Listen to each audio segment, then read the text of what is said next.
மக்களுக்கு வணக்கம். உலக அளவில் இந்திய மக்கள் தெய்வ சக்தியில் 85% முன்னிலையில் உள்ளனர்.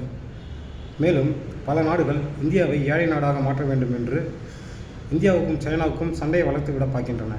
பாகிஸ்தானுக்கும் இந்தியாவுக்கும் சண்டையை வளர்த்து விட பார்க்கின்றன.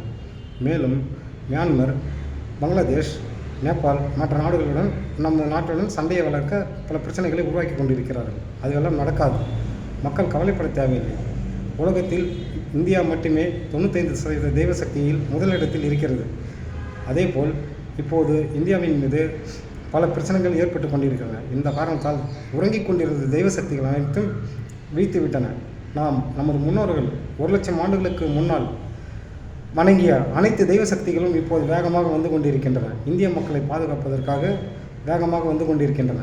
1,00,000 ஆண்டுகளுக்கு முன்னால் நமது முன்னோர்கள் வணங்கிய அனைத்து தெய்வங்களும் இப்போது வேகமாக வந்து கொண்டு இருக்கின்றன. இந்திய மக்களை பாதுகாப்பதற்காக மக்கள் கவலைப்பட தேவையில்லை. எந்த வரி விதிப்பாலும், எந்த நாடுகள் எந்த தீமை செய்தாலும் இந்திய மக்களை ஒன்றும் செய்ய முடியாது. இந்தியாவை இனி யாராலும் வெல்ல முடியாது. நிறைய தெய்வ சக்திகள் வந்து கொண்டிருக்கின்றன. மக்கள் நேர்மையுடனும் சத்தியத்துடனும் நடந்து கொண்டிருக்கிறார்கள். அதனால் மக்கள் காப்பாற்றப்படுவார்கள். நன்றி, வணக்கம்.